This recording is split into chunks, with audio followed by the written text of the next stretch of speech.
नमस्ते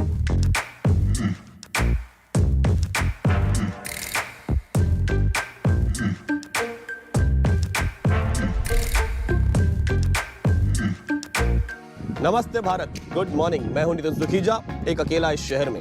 और आप पूछेंगे किस शहर में? भाई आज तो हम झीलों और पहाड़ों के बीच में बैठे हुए हैं, लेकिन आपको बताएंगे हम कहां पर हैं। उससे पहले डाल लीजिए कुछ जरूरी बातों पर एक नजर।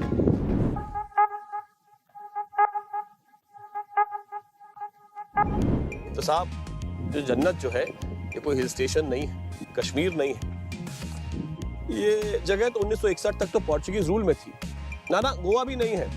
एक छोटी सी जगह है दादरा और नगर हवेली, उसकी राजधानी है सिलवासा।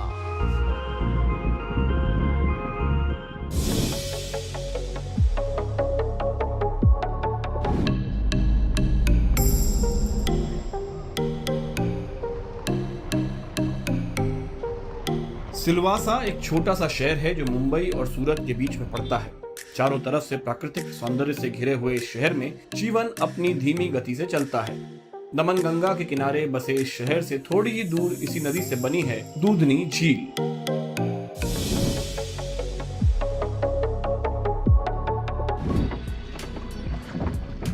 तो दूधनी लेक का सफर हमने शुरू किया। दूधनी लेक में हमें रितेश भाई मिले, लोकल हॉस्पिटैलिटी इंडस्ट्री से ताल्लुक रखते हैं। रितेश भाई, क्या धंधे का क्या हाल है? जी, हॉस्पिटल इंडस्ट्री जैसे आप जानते हैं, कोविड काल में चाहे रहने की जगह हो, चाहे खाने पीने की जगह हो, सबके लिए बहुत ही डिफिकल्ट काल रहा है ये 1.5 साल जो पीछे गया है। लेकिन अब हम लोग निकल रहे थे, आपने भी वैक्सीनेशन करा लिया, मैंने भी करा लिया, तो अब लोग बाहर निकलना वैक्सीनेशन के बाद प्रिकॉशन लेते हुए निकल ही रहे हैं। जी हाँ, बिल्कुल सर, लोग तो डेफिनेटली बाहर निकलना चाहते हैं अभी। तो मुझे पूरा यकीन है कि अब जैसे ही ये कोविड का सेकेंड वेव खत्म हो जाएगा पूरी तरह से, लोग इस जैसी निसर्गिक जगह पे आके बहुत ही आनंद लेंगे। ये जो जगह है इसके बारे में कोई सोच भी नहीं सकता है कि यहाँ पे छोटे से पहाड़ होंगे, बीच में इतनी बड़ी नेचुरल लेक है। तो मतलब कैसे यहाँ पे एक बहुत ही कहेंगे तो ये दुखद स्थिति है कि ये अनसुनी सी लेक है। अगर इसका थोड़ा सा प्रचलन होता तो इस जगह जैसी जगह है ही नहीं।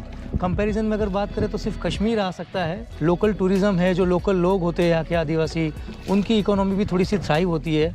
यहाँ का जो लोकल कल्चर है अभी तक प्रिजर्व किया हुआ है यहाँ पे। चलिए साहब, मैं उम्मीद करता हूँ कि दूधनी लेक का और इस जगह की किस्मत बदलेगी, तारे बदलेंगे। और रही बात तारों की, तो तारों से याद आया कि सिलवासा में एक नक्षत्र वन भी है, आपको वहां लिए चलते हैं।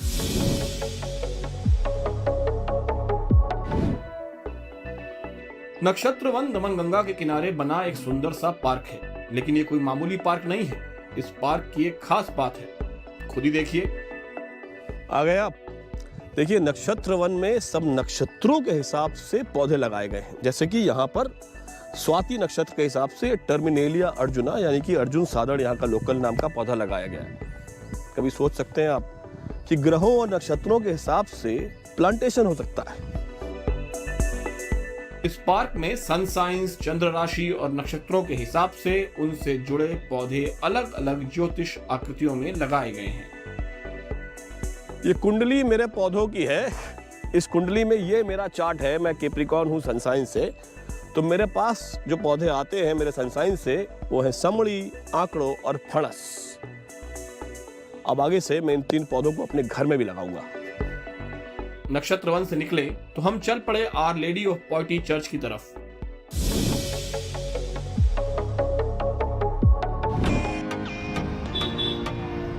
पुर्तगाली जब सिलवासा और दमन में आकर बसे तो उन्होंने अपनी अनूठी स्थापत्य कला की कुछ खास इमारतें बनवाई, जिनमें से ये चर्च एक है। बाहर से ग्रे पत्थर से बनी ये चर्च सिलवासा में अलग ही दिखती है। ये चर्च गॉथिक आर्किटेक्चर का बहुत ही शानदार एग्जाम्पल है, उदाहरण है। पोर्चुगीज रूल की ये आखिरी निशानी सिलवासा में बची हुई है। इस चर्च के अंदर एक दीवार पर लास्ट सपर का चित्र है और यहाँ की स्टेन ग्लास की खिड़कियां किसी भी यूरोपियन चर्च की याद दिलाती हैं। चर्च के पास ही हमें दिखा ट्राइबल म्यूजियम।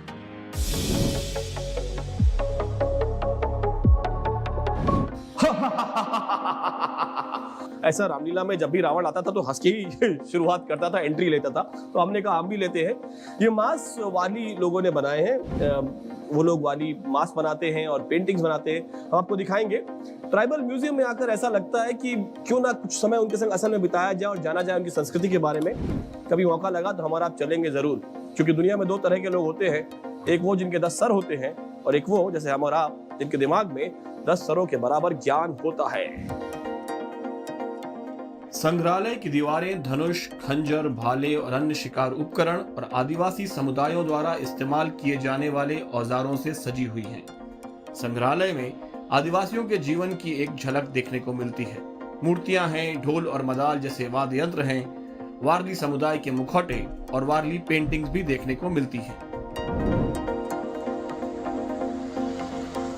तो साहब जैसा आपसे वादा किया था, ढूंढते ढांढते हम असली ट्राइबल विलेज में आ गए हैं। और जो वारली पेंटिंग की हम बात कर रहे थे और हमने मॉडल्स देखे थे, वो तो सब मॉडल्स से। अब जरा असलियत की बात की जाए। मेरे साथ वीनू काले भावर है, लोकल वारली आर्टिस्ट हैं, यहाँ पे गांव में रहते हैं। हर वारली पेंटिंग में जो है गांव की एक कहानी होती है, तो इसमें अभी क्या कहानी बना रहे हैं आप?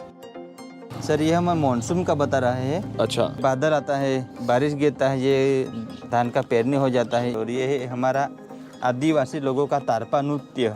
और ये जो बाजा बज रहा है वो ये है? हाँ, यहाँ के हम ट्रेडिशनल आदिवासी लोग ये किस चीज से बना है? ये लौकी सर है, ये लौकी है, ये बाम्बू का है और ये ताड़ का पत्ता है। और ये इसके अंदर हम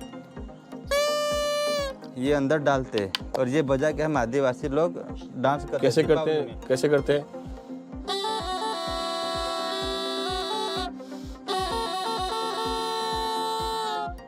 हम जो बैकग्राउंड है सर, हाँ। ये हम मिट्टी यूज करते हैं, जो हम तो ये जो है ये मिट्टी लाल। अच्छा लिपन करते हैं। अच्छा। और ये जो हरा रंग है ये कैसे वो आया? गाय का गोबर है, कावड़ंग। ये गाय का गोबर से रंगाया? हाँ सर। और ये सफेद आप रंग से उस पे- पहले जमाने में आदिवासी लोग वो राइस से पाउडर बनते थे, उस चावल राइस से। चावल से अभी मार्केट में सब कलर आगे से हम कलर भी यूज कर रहे हैं। शुक्रिया विनू भाई।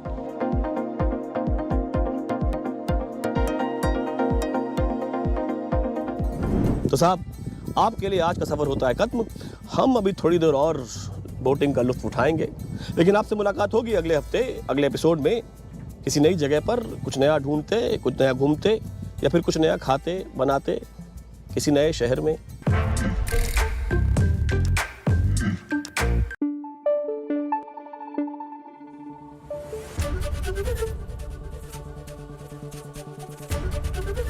एबीपी न्यूज आपको रखे आगे।